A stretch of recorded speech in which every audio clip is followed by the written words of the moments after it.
Hi, this is Nate, and today we're going to be reading Chapter 31, Tail Gunner Joe. He was a liar, not your ordinary small-time fibber. No, Senator Joseph McCarthy was an enormous, outrageous, beyond belief liar. Trouble was, some people believed him. After all, no one thought a United States senator would lie. Of course, most people didn't realize he had lied to become a senator.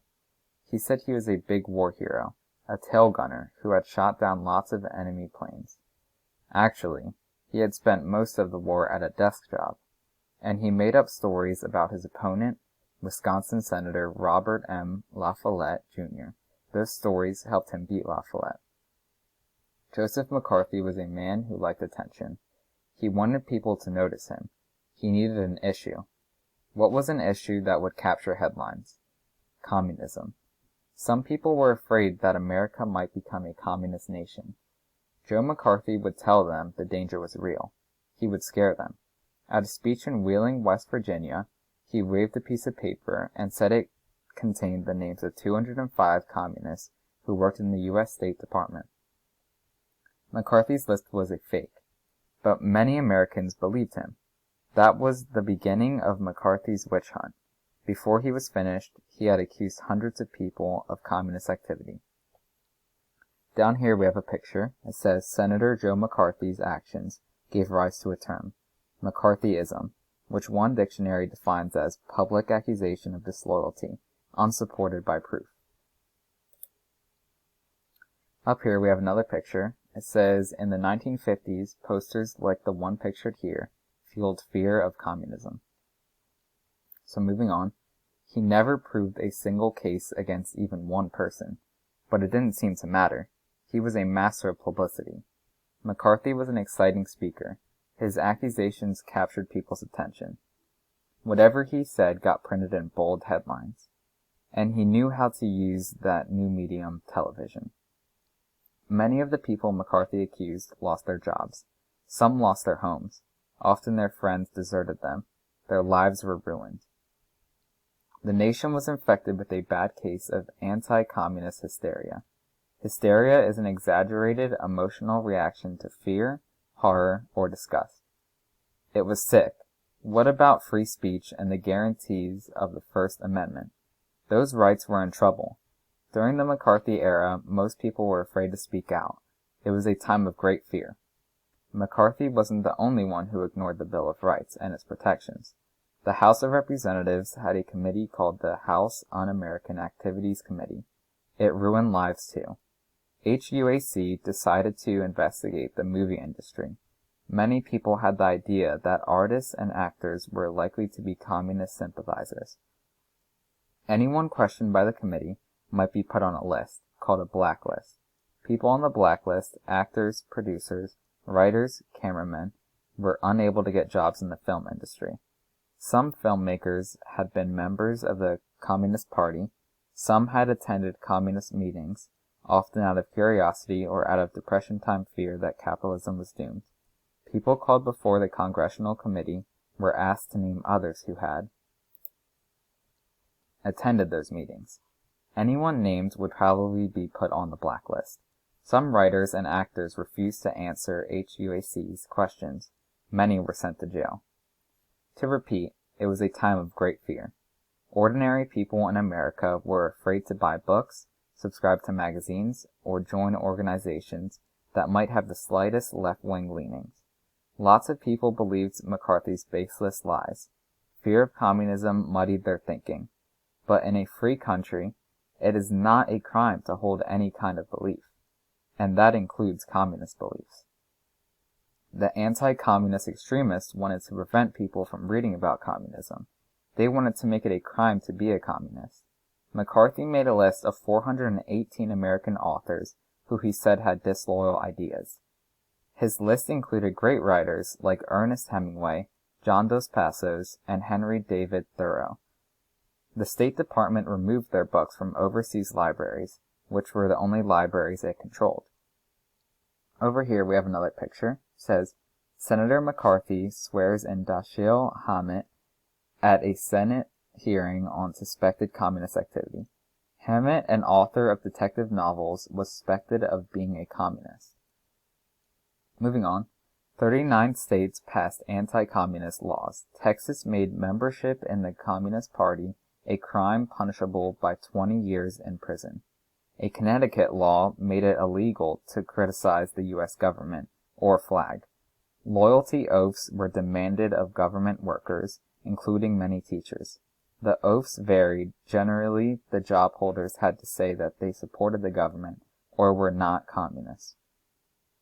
If HUAC's members had read the Bill of Rights, they had forgotten what it says. They didn't seem to understand that our founders had challenged us to do something very difficult, to provide free speech to all, including those whose ideas we detest. Detest means loathe or hate. Thomas Jefferson and James Madison and the other founders thought America's citizens should be free to examine any idea, including ideas most people find loathsome. Now that isn't easy at all. You can only do that if you really believe in Jefferson's words that truth is great and will prevail if left to herself. Many of our government officials turned cowardly during this time of great fear, but some had courage. Senator Margaret Chase Smith of Maine spoke out in Congress. I think it is high time that we remembered that the Constitution speaks not only of the freedom of speech, but also of trial by jury instead of trial by accusation. I am not proud of the way we smear outsiders from the floor of the Senate and place ourselves beyond criticism. Edward R. Murrow, a television newsman who had broadcast on the radio to America every night from London when it was being bombed during the Second World War, showed courage and integrity too. He decided to give the American people a clear picture of Joe McCarthy. Murrow made a TV film that showed the senator yelling at witnesses, belching, picking his nose, and making contradictory statements. Murrow knew he might get blacklisted himself, but that didn't stop him. He said, "This is no time for men who oppose Senator McCarthy's methods to be kept silent." Then he added, "We must always remember that accusation is not proof." Here we have another picture. It says a political cartoon depicts how during the time of the McCarthy hearings, thousands of Americans were smeared by usually unjust accusations of being communists. Moving on, McCarthy kept attacking. He accused the U.S. Army and many of its officers and soldiers of being communist sympathizers. But he produced only an army dentist who may at one time have been a communist sympathizer. Television, which was a new addition in many American homes, let people see the Army McCarthy hearings and the senator's shouting, sneering manners. Most people were disturbed by what they saw, but that didn't stop Joe McCarthy. He went on smearing innocent people. Then a quiet elderly man, who was well respected in his home state of Vermont, but little known elsewhere, spoke out in the Senate. His name was Ralph Flanders, and he asked the Senate to vote to condemn Joseph McCarthy. One senator immediately said that Flanders must be on the same side as the communists. But by this time, most Americans had enough of Joe McCarthy. Murrow's films had shocked them. Senators began hearing from the voters. Most of them were tired of the witch hunts. The Senate voted on Ralph Flanders' measure. Joseph McCarthy was censured for outrageous behavior. The man who had ruined lives and terrorized much of the nation was disgraced. However, he remained in the Senate. McCarthy died a few years later from a liver ailment caused by too much drinking. Neither the executive branch, nor the legislative branch, nor the judicial branch of our government acted boldly during the time of communist fear. Later, most Americans were ashamed of the McCarthy witch hunts.